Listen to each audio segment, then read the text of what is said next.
Shalom Bapak Ibu, saudara-saudari yang dikasihi Tuhan. Puji Tuhan malam hari ini kita semua dalam keadaan sehat ya. Bisa hadir di sini, kita bisa memuliakan Tuhan. Dan kita sedang berbicara mengenai hati yang lepas bebas untuk melayani. Saya yakin Anda semua di sini adalah orang-orang yang diberkati Tuhan. Karena apa? Karena Anda siap untuk memberi. Melayani itu berarti juga kita mau memberi, betul ya? Sekarang kalau saya tanya nih, kira-kira Anda lebih mau dilayani atau melayani?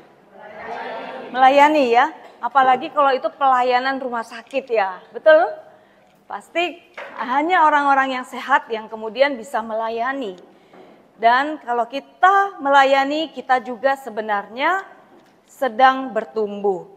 Nah, saudara-saudari yang dikasihi Tuhan, saya mengutip salah satu quote dari Santo Agustinus.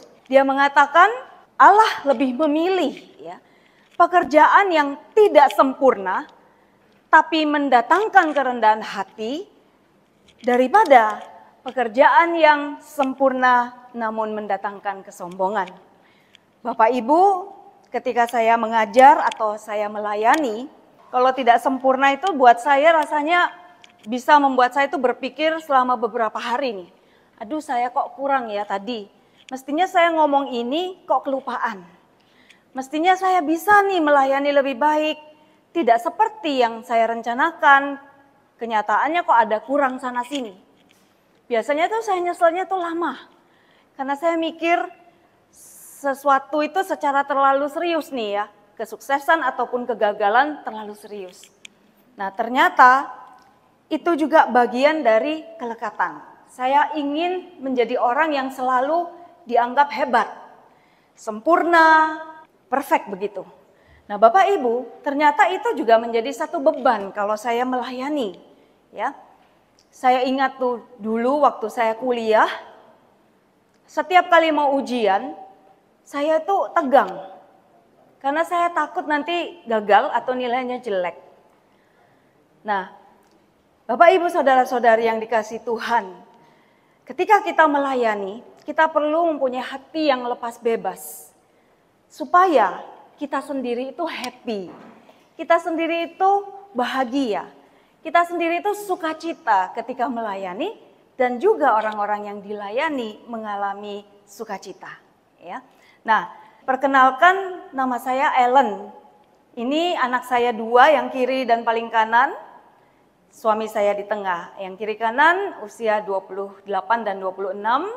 Mereka bikin film, sutradara dan adiknya produser. Ya, punya production house untuk buat iklan, buat film layar lebar maupun film-film pendek gitu.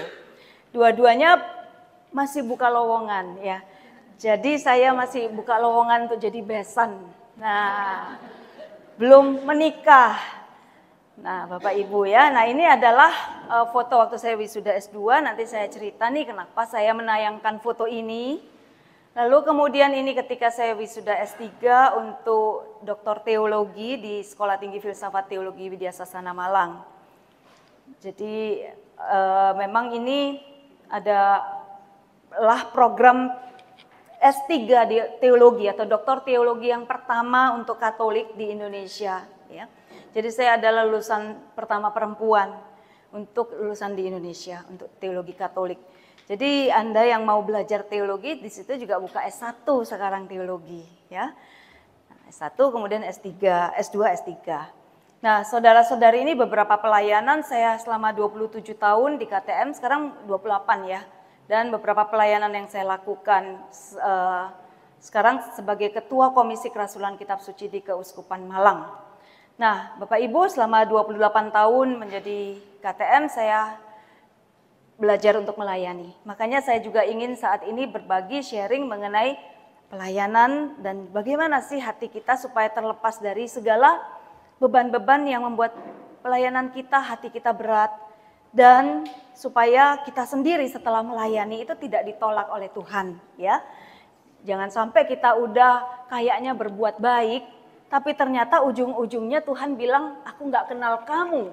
Enyahlah kamu hai si pembuat kejahatan, kan ada disebutkan gitu. Tuhan, aku sudah nubuat demi namamu, aku sudah mengusir setan demi namamu. Tapi Tuhan bilang, aku nggak kenal kamu.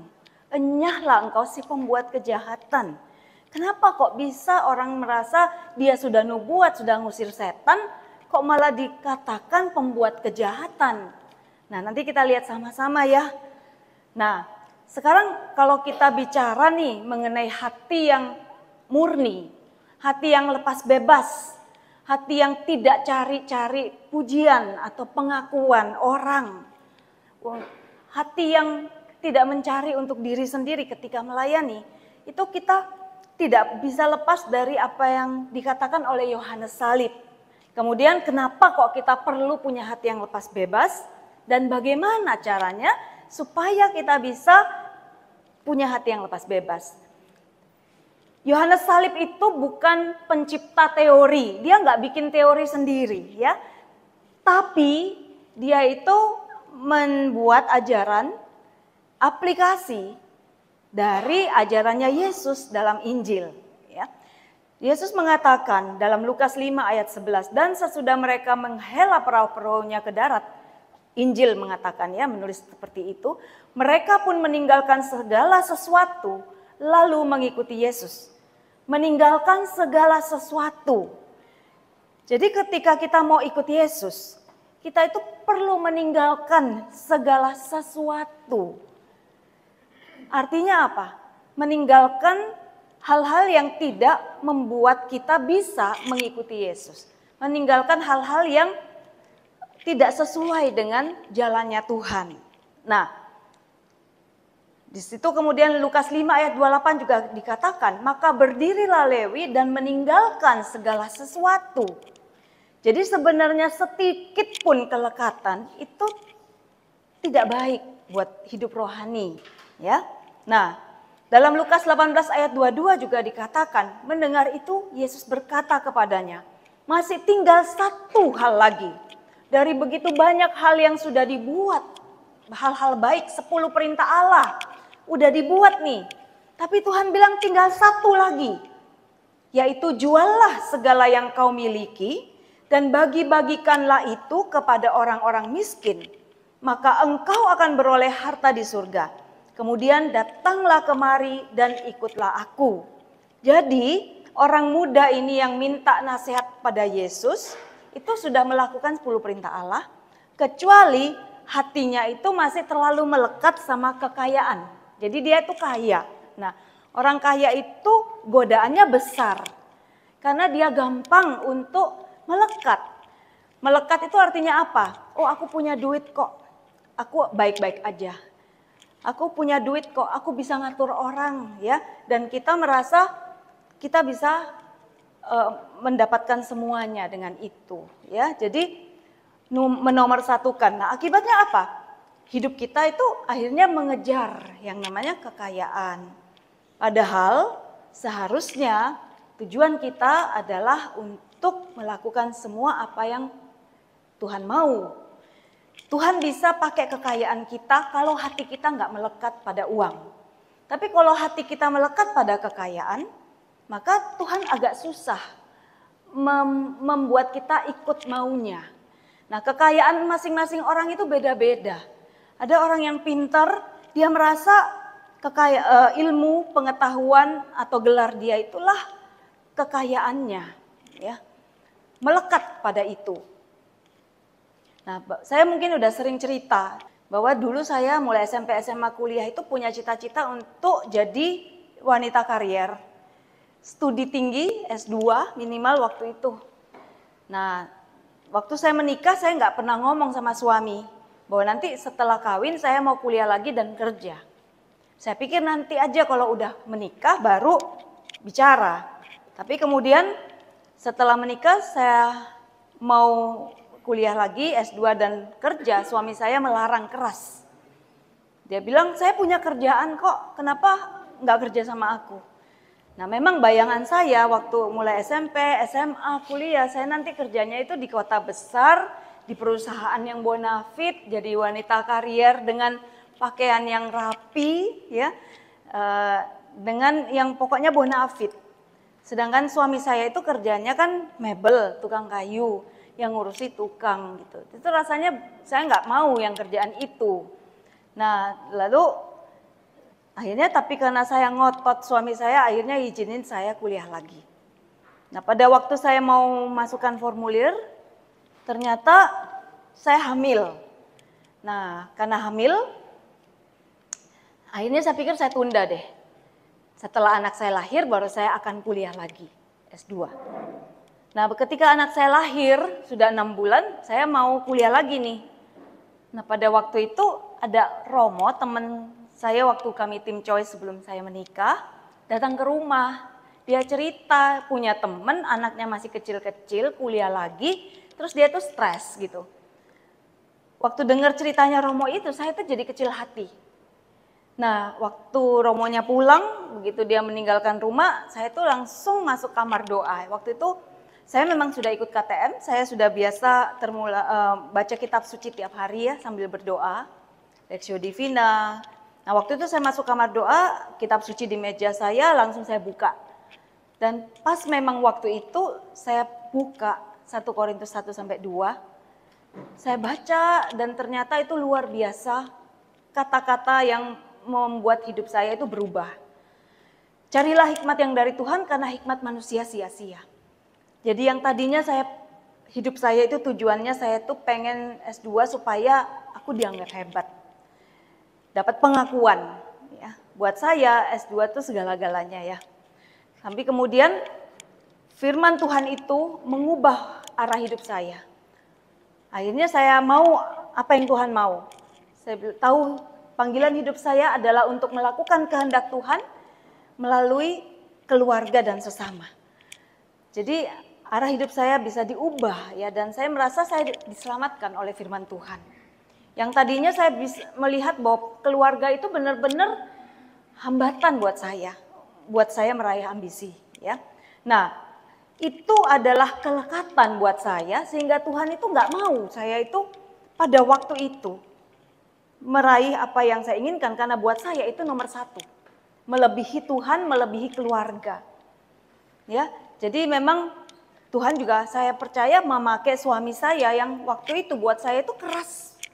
Buat saya waktu itu suami saya itu ngelarang, dan itu membuat saya itu sangat jengkel dan merasa menggagalkan semua cita-cita saya. Dan saya merasa hidup saya itu udah selesai gitu. Tapi ternyata ketika saya menemukan apa yang Tuhan mau, oh iya ya, ternyata ini ya menjadi tujuan hidup saya merasa ada kelegaan. Ya walaupun masih banyak proses ya. Namun setelah itu saya akhirnya minta kepada suami untuk kuliah di STFT, Sekolah Tinggi Filsafat Teologi dekat rumah kami. Tempatnya Pala Caron Pastor di situ, dan boleh gitu untuk kuliah lagi S2, ngambil filsafat teologi kitab suci di situ, dan saya juga selesai S3 di sana untuk teologi. Nah, jadi Bapak Ibu, ketika kita ada kelekatan, kita tuh nggak bisa lihat tuh apa sebenarnya yang menjadi kehendak Tuhan dalam hidup kita. Nah, karena mata itu kita dibutakan, kayak saya tuh mata saya dibutakan dengan ambisi.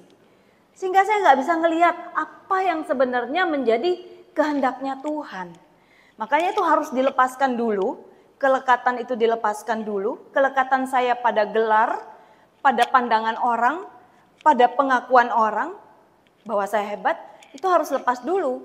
Baru saya bisa melihat tujuan hidup saya yang sesungguhnya yang Tuhan mau. Sehingga kalau sekarang saya ditanya, apakah kamu masih mau berkarier ataukah mau melayani? Berkarier dapat duit mungkin, dapat ya dianggap wah hebat ya gitu. Tapi saya bilang saya udah nggak mau. Saya merasa saya bahagia di sini dalam pelayanan. Saya merasa ketika saya melayani Tuhan, Tuhan mencukupkan semua yang saya butuhkan. Saya puji Tuhan diberi kesehatan. Saya puji Tuhan tidak harus terlalu banyak ngurusin urusan-urusan apa ya, rambut lah, kulit lah. Keluarga saya puji Tuhan juga sehat. Sehingga saya tuh punya kelebihan waktu untuk melayani. Jadi saya bersyukur ya ketika kita mau melakukan apa yang Tuhan tawarkan, Tuhan berikan, Tuhan percayakan pada kita dalam pelayanan. Tuhan juga akan mencukupkan segalanya. Bapak Ibu ya, jadi kehidupan, kebahagiaan itu enggak semata-mata diukur dengan uang. Ya, dalam pelayanan kita keluar duit, kita keluar waktu, kita banyak keluar tenaga. Ini katanya adik-adik kita, katanya Bu Vance mulai pagi itu udah pelayanannya berapa kali gitu. Tapi mereka happy, ya, puji Tuhan. Nah, saya berharap kita semua ya yang sudah mau mengikuti Tuhan, kita mau berbagi, kita mau melayani, kita juga mulai dengan baik nih, dengan hati yang murni. Kita mengakhiri juga tetap dengan hati yang murni. Karena hidup rohani itu bukan ditentukan soal bagaimana kita masuk, kita mulai kenal Tuhan. Tapi bagaimana sampai mati kita tetap cinta sama Tuhan. Bagaimana sampai akhir kita tetap murni mempersembahkan hati kita pada Tuhan.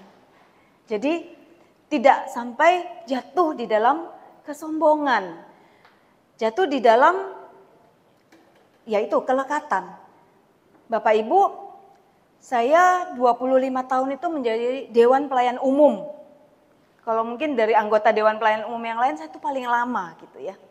Nah, waktu saya mengambil kuliah S3 2019, saya itu mulai menolak beberapa pelayanan, cukup banyak pelayanan. Termasuk juga ketika dipilih untuk menjadi Dewan Pelayan Umum.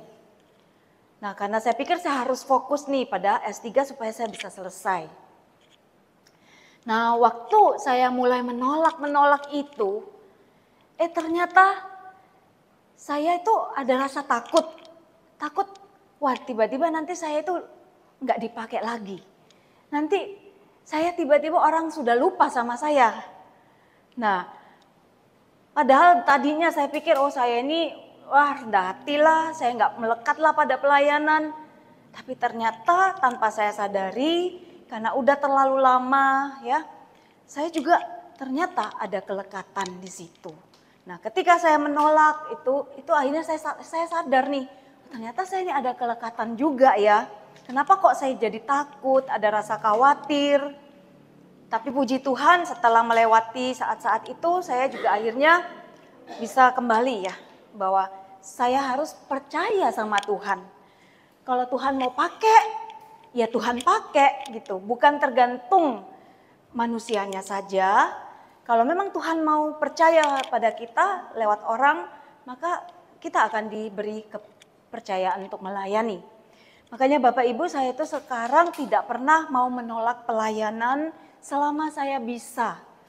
Karena buat saya pelayanan itu anugerah.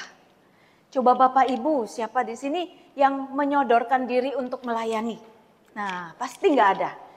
Ya karena apa? Nanti dianggap sombong lah, ya toh. Kayaknya kita kok nawar-nawarin diri gitu. Nah, biasanya kita itu melayani karena kita ditunjuk, benar? Karena kita disuruh. Itu artinya kita dipercaya sebenarnya. Oleh siapa? Oleh orang yang menunjuk, karena Tuhan yang mempercayai kita juga. Betul? Setuju Bapak Ibu ya? Jadi buat saya pelayanan itu adalah anugerah. Pelayanan dalam arti sempit ya, dalam arti ya kayak main organ, WL, kayak saya mewartakan atau kayak kita melakukan pelayanan di gereja atas nama Tuhan untuk orang lain. Ya kita kor, main musik, lektor atau kita jadi pewarta, pendoa syafaat. Itu adalah pelayanan dalam arti yang sempit Bapak Ibu ya. Karena kita melayani atas nama Tuhan di dalam gereja, untuk orang lain. Tapi sebenarnya ada pelayanan dalam arti yang luas. Yaitu apa? Yang kita lakukan setiap hari. Di rumah, di kantor, di tengah teman-teman kita. Ketika kita bersaksi, ketika kita melakukan pekerjaan sehari-hari di rumah. Kita masak, kita jaga anak, kita membesarkan anak. Emang itu bukan pelayanan ya? Wah itu pelayanan yang memang benar-benar penuh ujian. Bahwa pelayanan kita di keluarga itu betul-betul yang memurnikan kita, yang menguji kita, yang menempa kita jadi orang-orang yang kuat jadi orang yang tanggung jawab, jadi orang yang sabar. Lebih gampang loh berdiri di depan sini. Belajar aja 1 hari gitu, 1 minggu, 1 bulan, bisa lah ngomong ya. Tapi kalau menghadapi orang tua, anak, mertua, apalagi yang mungkin sakit, yang harus kita jaga 24 jam, anak yang harus kita temenin belajar, itu luar biasa, butuh kesabaran ya. Dan atau kita ketemu dengan pasangan yang kayaknya nggak cocok-cocok, ngomong ini nggak ngerti, ngomong itu kok salah. Nah itu butuh kesabaran, ketabahan, kekuatan yang luar biasa. Nah sebenarnya Tuhan itu sedang menguji kita dan membuat kita jadi kudus. Justru sebenarnya lewat pelayanan kita setiap hari di rumah. Dalam hidup kita sehari-hari. Nah pelayanan kita di gereja itu kan sebenarnya buahnya aja dari apa yang sudah kita lakukan setiap hari di rumah. Kita doa, kita masak, masak sambil doa. Bisa masak sambil doa ya? Doa sambil masak bisa? Nah, doa itu ada waktu khusus tuh. Tuhan juga minta waktu khusus intim dengan Dia. Tidakkah kamu dapat berjaga-jaga bersamaku 1 jam saja, kata Tuhan gitu kan? Tapi kita juga bisa nyetir sambil doa, nyapu sambil doa, jalan-jalan sambil doa, bisa. Nah itu menolong kita juga untuk tiap hari ingat sama Tuhan. Sehingga kita nggak jatuh dalam dosa, nggak berbuat dosa besar. Bayangin kan kalau kita sadar bahwa Tuhan itu ada dekat-dekat kita juga nggak mau ngerasani orang. Kita berpikir jelek tentang orang, kita cepat-cepat minta ampun. Kalau kita sadar, Tuhan tahu pikiranku apa. Ya, jadi kita pasti tidak jatuh dalam dosa kalau kita selalu ingat sama Tuhan. Itu moto kita, hidup di hadirat Tuhan. Tujuannya itu supaya kita jadi orang yang tumbuh terus kekudusannya. Nah, jadi hati yang lepas bebas itu seperti itu. Artinya bagaimana kita itu mau diproses oleh Tuhan. Kalau ada yang sakit, yang gak enak, misalnya pasangan kita ngomongnya gak enak. Waktu saya pelayanan awal-awal 10 tahun, 5 tahun pertama saya melayani, sudah mulai boleh melayani. Ada saat saya di-stop sama suami. Tidak usah pelayanan. Oh, kamu itu cari pelayanan itu hanya cari popularitas gitu katanya. Waduh, itu sakit. Rasanya aku itu kan baik, aku melayani. Rasanya aku tulus. Tapi suami ngomong gitu. Bisa jadi memang suami bisa lihat yang saya nggak lihat. Bisa jadi ya. Karena buat kita ini selalu benar, selalu baik.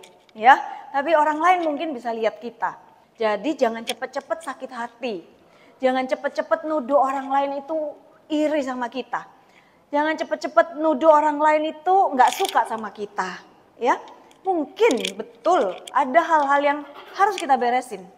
Nah daripada nanti kita keterusan sampai udah tua nggak pernah dibenerin, tambah susah. Katanya tambah tua itu tambah susah untuk bertobat. Ya, jadi mumpung kita masih kuat, kita mau berubah. Kuat itu kuat fisik juga kuat mental. Kalau orang mau berubah itu dia perlu kuat karena berubah itu nggak gampang. Kadang-kadang kita harus rasa sakit. Nah Bapak Ibu, rasa sakit itu ada gunanya ya. Baik sakit di pelayanan, sakit di keluarga, sakit di pekerjaan, itu semua nggak sia-sia. Kalau kita bisa melihatnya di dalam terang ketidaklekatan Yohanes Salib ini. Ya, semua rasa sakit itu ternyata bisa mendidik. Karena apa? Karena rasa sakit itu biasanya disebabkan karena pikiran kita yang tidak sesuai dengan apa yang Tuhan pikir, apa yang Tuhan mau. Jadi kita kadang-kadang kaku, ya. Pikiran kita tuh ngotot, pokoknya harus gini. Padahal enggak bisa gitu. Nah yang menderita siapa? Kita. Bapak Ibu banyak dari orang-orang itu yang masuk perkawinan pengennya suaminya rapi misalnya. Pengennya istrinya taat 100% sama dia. Tapi namanya manusia itu pun punya kehendak bebas ya. Dia bukan robot gitu. Makanya ketika kita itu mengharuskan pasangan kita seperti maunya kita, yang nomor 1 menderita itu pasti kita dulu. Nomor 2 menderita itu pasangan kita, Bapak Ibu. Betul ya? Karena dipaksa nurutin maunya suami. Yang nomor 1 sakit dulu, yang mau ngatur orang ini, mana bisa gitu loh. Mungkin dia cuma takut depan, tapi hatinya nggak bisa kita menangkan gitu. Jadi iman itu menolong kita untuk pikiran kita itu jadi benar. Apa itu iman?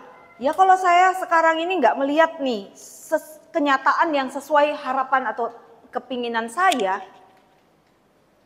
lalu kemudian kita tahu nih bahwa Tuhan itu tidak mungkin punya rencana jelek buat kita. Kita tahu bahwa Tuhan itu adalah Allah yang mencintai kita. Maka kita mau percaya walaupun saat ini kita belum melihat. Walaupun saat ini kita belum melihat ada hal-hal baik itu terjadi dalam keluarga kita. Namun iman menolong kita untuk berjalan terus dan tidak melekat pada kenyataan yang belum sesuai dengan pikiran kita. Sama dengan ingatan kita juga harus dimurnikan dengan harapan. Ini kata ya Santo Yohanes Salib ya. Kita berharap akan janji Tuhan tergenapi.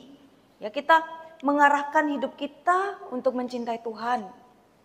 Pada harapan untuk melakukan apa yang Tuhan mau. Maka ingatan-ingatan kita yang jelek tentang masa lalu, tentang orang yang nyakitin kita, tentang orang yang memfitnah kita, itu tidak membuat kita jadi orang yang tidak bersemangat. Ya. Aduh, aku ini selalu dipandang jelek nih sama orang. Selalu kalau aku berbuat ini pasti salah. Pasti disalah-salahin, pasti dikritik. Kadang-kadang kalau kita udah kepikiran gitu, kita jadi malas berbuat apa-apa. Kita mendingan udahlah, nggak usah ngambil risiko apapun. Nah, daripada nanti dikritik. Nah, padahal itu kan hal-hal itu terjadi di masa lalu, ya. Kenyataannya itu tidak semua orang itu suka mengkritik gitu loh. Mungkin di masa lalu keluarga kita, mama kita, papa kita, atau om kita, tante kita, oma kita mungkin sukanya menyalah-nyalakan kita. Tapi itu di masa lalu. Orang yang sekarang kita hadapi itu orang-orang yang berbeda. Kita pun juga udah beda. Kita pun juga udah bertumbuh. Betul? Jadi kalau kita bisa lepasin tuh pikiran-pikiran kita yang buruk tentang masa lalu, kita jadi orang yang lebih ringan, happy gitu. Nah, kalau kita juga mengatur keinginan kita untuk melakukan apa yang Tuhan mau. Aku mau melakukan pekerjaanku karena cinta kepada Tuhan. Cinta pada Tuhan itu wujudnya apa? Cinta pada keluarga kita wujudkan kita bekerja baik. Kemudian habis itu cinta pada keluarga kita juga bekerja yang benar. Nah, itu semua menolong kita untuk berbuat baik hari demi hari, setiap hari. Sehingga tanpa terasa apa yang kita lakukan sehari-hari itu adalah lakukan kehendak Tuhan. Kalau kita mau lakukan tanggung jawab kita setiap hari sebagai apapun juga. Sebagai mahasiswa, sebagai pekerja, sebagai pengusaha, sebagai suami, sebagai istri. Kalau kita lakukan tanggung jawab kita, itu adalah jalan menuju kekudusan. Ya, jadi kita nggak usah terlalu ngotot dengan keinginan sendiri. Kalau memang situasinya itu belum bisa. Makanya kita perlu baca firman Tuhan. Karena firman Tuhan itu mengajar kita, menolong kita. Untuk tiap hari itu menjadikan firman Tuhan itu cermin buat hidup kita. Firman Tuhan ini ngomong apa buat aku hari ini? Apakah hidupku ini udah cocok nggak ya dengan firman Tuhan? Kalau belum cocok, jangan firmannya yang diganti. Hidup kita yang diganti. Kadang-kadang orang lihat kalau firman ini nggak cocok nih buat yang aku mau, cari firman yang cocok buat aku hari ini. Dibuka terus yang lain. Nah, Bapak Ibu, boleh kita buka firman Tuhan bolak-balik. Tapi hati-hati, jangan sampai kita cocok logi ya, atau mencocok-cocokkan hidup kita dengan firman. Tapi bagaimana firman itu yang menjadi cermin buat kita. Ya, supaya menolong kita merefleksikan apakah hidupku ini udah sesuai enggak dengan firman Tuhan gitu. Jadi ini biasanya orang itu pengen bahagia enggak sih di dunia ini. Orang kawin maunya bahagia. Betul ya Bu Vance, setuju ya? Pengen menikah, waktu itu Bapak juga pasti tujuannya bahagia.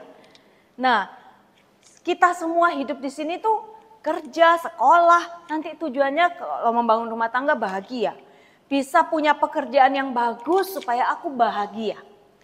Tapi kadang-kadang orang itu tanpa sadar, itu arah jalannya itu bisa salah. Ya ini, dia akhirnya terlalu melekat pada perkara dunia saja, pekerjaannya saja, sehingga dia lupa tujuan sebenarnya apa. Tujuan sebenarnya pengen bahagia. Tapi ternyata karena dia terlalu melekat pada kerjaan, pada uang, jadinya dia nggak happy lagi. Harus lakukan terus. Kalau enggak gimana, ini peluangnya hilang. Betul? Tapi padahal waktu itu dia udah capek, misalnya ya. Padahal waktu itu dia sebenarnya nggak butuh amat kerjaan itu. Cuma nggak mau melewatkan kesempatan. Nah, hati-hati Bapak Ibu, apakah memang aku membutuhkan ini ataukah karena aku udah melekat? Nah, itu perlu ya kita bedakan. Mungkin saya juga harus refleksi. Apakah kalau saya nerima tugas, kerjaan, pelayanan, jabatan itu karena memang itu yang Tuhan mau ataukah yang karena saya yang udah melekat. Nah, ini perlu kita refleksikan. Ya. Jadi pelayanan itu bukan soal apa bentuknya, tapi bagaimana kita lakukan. Kalau semua kita lakukan dengan syukur, mengucap syukur dan semua seperti untuk Tuhan, tidak mengeluh, itu adalah suatu pelayanan yang berkenan pada Tuhan. Jadi sebenarnya Bapak Ibu, kalau pelayanan itu adalah sesuatu kalau kita mempersembahkan seluruhnya seperti memang untuk Tuhan, kepada Tuhan dengan ucapan syukur, ya. Jadi artinya apa? Kalau kita terima suatu pekerjaan, kita bisa mengucap syukur, tidak bersungut-sungut. Itu berarti memang pelayanan yang berkenan pada Tuhan. Ya. Nah, khawatirnya kalau kita terlalu melekat di situ, ya kita nggak sadar lagi nih.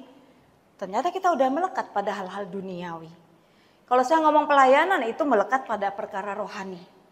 Atau mungkin ada orang yang pengen sekali macam-macam berdoa banyak supaya dapat penglihatan.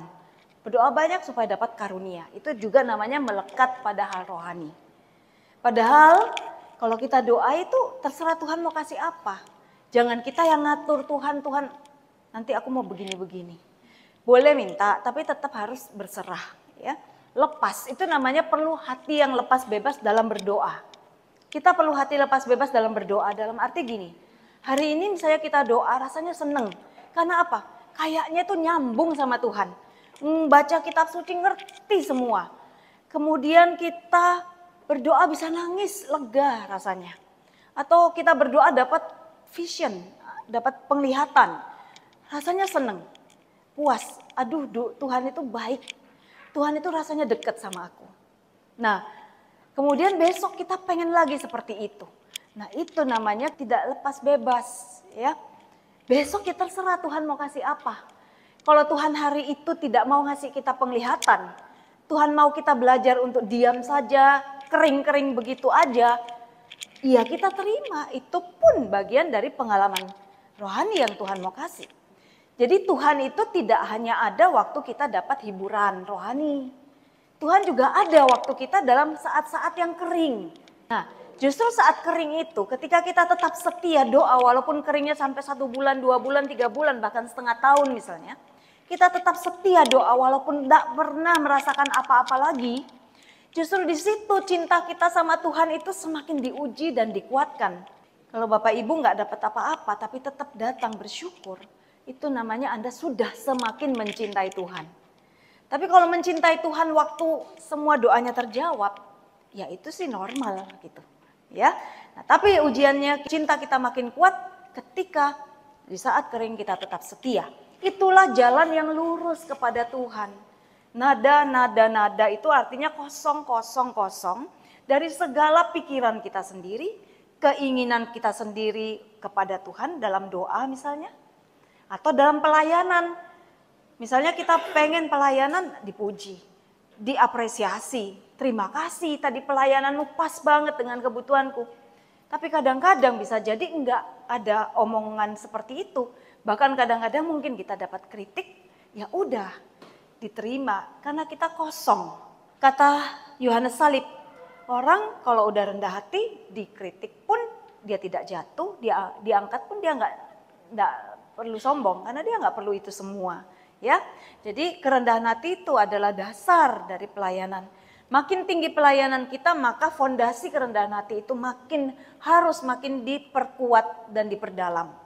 Saya juga bersyukur waktu awal-awal pelayanan, saya banyak sekali dimarahin sama suami. Dia omongin kamu cari popularitas lah, gini lah gitu. Itu ternyata juga perlu buat saya ya. Karena mungkin waktu itu saya belum siap untuk banyak pelayanan keluar. Sebelum saya sendiri diberesin, dimurnikan gitu. Jadi Bapak Ibu tetap bersyukur ya, kalaupun kita saat ini mendapatkan yang gak enak. Karena yang gak enak itu gak sia-sia. Kalau kita melihatnya dalam terang iman. Oke? Nah, ini jalan lurus ya. Kosong, tidak perlu apa-apa kecuali iman, harapan dan kasih. Jadi apapun yang semua penglihatan, hal-hal rohani itu baik ya. Karunia rohani itu baik. Tapi itu bukan yang kita tuju. Itu bukan Tuhan. Bapak Ibu ya, doa yang semangat itu bukan Tuhan. Nah, Tuhan itu bukan hanya itu gitu. Tuhan juga ada di pasar, Tuhan juga ada di musuh kita, Tuhan ada juga di ipar kita yang gak baik. Tuhan ada dimanapun. Ya, jadi kita betul-betul harus bisa untuk mensyukuri semua situasi walaupun itu gak enak. Karena ketika kita mensyukuri apapun termasuk yang gak enak, kita belajar banyak. Nah, jadi Allah menolong jiwa untuk lepas dari kelekatan dan bertumbuh dalam iman, harapan, dan kasih. Dengan cara membimbing jiwa memasuki malam gelap. Malam gelap itu tadi yang gak enak misalnya. Dan kita juga gak merasa harus lebih hebat ya dari orang yang mungkin tidak ikut komunitas kita, yang mungkin tidak melayani. Karena bisa jadi mereka sedang berbuat baik dan berkenan kepada Tuhan. Jadi jangan sampai kita menghakimi orang lain. Oh, dia cuma jualan di pasar, nggak pernah ke gereja, dia nggak pernah ngaku dosa, dia nggak pernah pelayanan. Siapa bilang Tuhan nggak ada di pasar? Ya nggak. Siapa bilang Tuhan nggak ada di mall? Yang Tuhan ada di mana-mana, ya kan? Ya, jadi kita hati-hati jangan sampai menganggap orang lain itu tidak berbuat apa-apa. Padahal jangan-jangan dia lebih kudus daripada kita. Dan yang kedua, mengapa perlu hati bebas itu sudah saya sampaikan tadi ya. Kelekatan pada manusia bisa membuat kita tergantung pada orang atau bisa membuat kita kecewa. Kalau kita mengharapkan pujian orang dan kita nggak dapat, kita kecewa. Yang rugi siapa? Yang rugi kita. Ya, karena orang mau apresiasi kita apa enggak juga itu banyak hal, banyak faktor gitu loh. Bisa jadi orang itu lagi bete, orang itu punya masalah sendiri, ya kan? Nah, kemudian melekat pada makhluk ciptaan dan lain hobi dan seterusnya. Kelekatan itu membuat kita itu jadi sama dengan apa yang kita lekati. Pernah lihat enggak ada orang sama dengan mirip dengan anjingnya? Ada loh. Saya pernah lihat orang itu saking cintanya sama anjingnya, dia operasi mukanya mirip seperti anjing. Ada itu. Nah itu bahaya Bapak Ibu. Jadi cinta itu membuat kita sama dengan apa yang kita cintai. Jadi kalau kita cinta sama Tuhan, kita jadi sama dengan Tuhan. Tapi kalau kita cinta sama binatang kita, jangan-jangan kita hampir sama dengan dia. Jadi Bapak Ibu, cinta itu kata Yohanes Salib membuat kita sama dengan apa yang kita cintai. Ya, jadi hati kita itu bisa lama-lama menyerupai apa yang kita cintai. Nah, kelekatan pada dunia itu juga gitu. Kayaknya itu enak, kita punya banyak harta, mobil, rumah. Tapi kalau kita melekat, nggak hati-hati kita bisa melekat. Kita yang susah sendiri. Ada barangnya hilang satu, padahal masih ada 1000. Atau mobilnya berat dikit, susah untuk berdoa, susah untuk ngampuni. Karena hati kita terlalu melekat. Ya, jadi kita yang susah. Nah, Kelekatan pada hal rohani juga nggak boleh, karena Tuhan jangan disamakan dengan semua karunia-karunia itu. Tuhan lebih besar daripada semua itu. Jadi kalau Anda saat ini mungkin merasa, wah aku kok nggak punya karunia apa-apa ya, itu pun jangan kecil hati ya. Itu bukan berarti Anda itu tidak disayang oleh Tuhan, jauh dari Tuhan. Tuhan itu sayang sama kita, sama semua orang itu. Sayangnya Tuhan itu 1000% semuanya. Semuanya 1000%. Tapi kita aja yang kadang-kadang itu nggak menyadari, nggak mengalami, nggak merasa dicintai. Ya, itu tadi kayak saya, karena saya masih ada kelekatan macam-macam. Jadi saya nggak merasa dicintai Tuhan. Jadi harus seperti yang saya mau. Padahal Tuhan sudah memberikan banyak, saya nggak bisa menikmati. Karena saya melekat pada pikiran saya sendiri. Nah, jadi kelepasan dari hal rohani ini penting supaya kita nggak jatuh dalam dosa. Mudah sekali orang jatuh dalam dosa karena kelekatan rohani, karena merasa sudah lebih baik daripada orang lain. Ya. Jadi bisa cari untuk kemuliaan sendiri. Nah, sekarang bagaimana caranya untuk lepas? Itu kata Yohanes Salib, kita mendaki Gunung Karmel. Jadi mendaki gunung itu untuk sampai puncak. Mendaki gunung itu banyak pemandangan bagus Bapak Ibu, yaitu karunia-karunia rohani tadi. Jangan berhenti di situ. Ya, jangan berhenti, udahlah aku udah cukup sampai WL aja, aku udah cukup bisa ngajar, aku sudah cukup jadi pelayan sel. Udah cukup. Nah, aku kan sudah mendapatkan banyak. Tetapi Tuhan itu masih mau memberi kita lebih banyak lagi. Ya. Kata Yohanes Salib itu ada 4 tahap untuk sampai, yaitu tahap pemula, pemurnian, pencerahan, dan persatuan. Kalau pemula, kita itu sudah bisa melihat hal lain yang duniawi itu enggak membawa keselamatan. Itu sampai di situ orang pemula. Udahlah aku tahu jalan keselamatan pada surga itu jalan yang hidup baik dan seterusnya. Dia sudah enggak melakukan lagi dosa-dosa besar. Lalu tahap pemurnian, ini kalau orang makin cinta, itu makin dimurnikan. Makanya seperti Yohanes 15 ayat 2. Setiap ranting padaku yang tidak berbuah dipotong, dan setiap ranting yang berbuah dibersihkan. Makanya ada orang takut ikut Tuhan, takut deket-deket sama Tuhan. Karena apa katanya? Kalau makin deket sama Tuhan makin banyak pencobaan. Nah itu gara-gara dibersihkan. Ya. Jadi Bapak Ibu, kalau udah deket sama Tuhan jangan berpikiran negatif sama Tuhan ya. Karena Tuhan itu niatnya untuk bersihin yang gak perlu-perlu. Yang membuat hidup kita tuh jadi terbeban gitu loh. Ya, jangan pikiran negatif sama Tuhan. Nah, Tuhan itu pasti lindungi kita kok. Jangan pikir bahwa sudah dekat Tuhan lalu Tuhan lepas tangan. Tuhan tetap lindungin kita. Nggak mungkin kejadian-kejadian yang buruk bisa mencelakakan jiwa kita.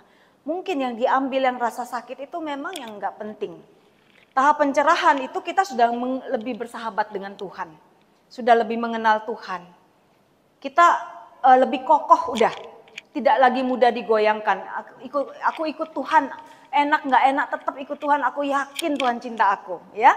Sampai terus seperti itu dalam proses, sampai kita mengalami tahap persatuan, jiwa kita diubah lebih lagi seperti sifat Tuhan.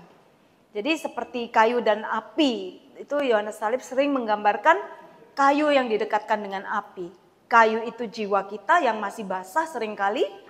Banyak dosanya, kalau deketin dengan api, yang terjadi itu apa? Kalau kayu basah deketin api itu apa yang terjadi?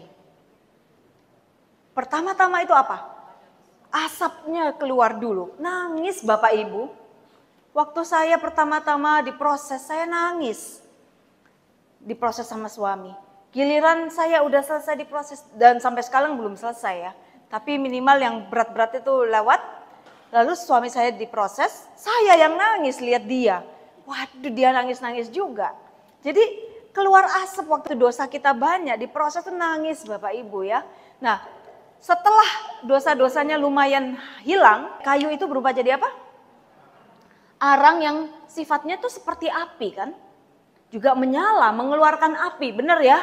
Ingat, bayangin loh, api basah, keluar asap, setelah itu apinya terbakar. Sebelum jadi arang terbakar dulu, ya enggak? Terbakar itu sifat-sifatnya seperti api. Ya itulah transformasi.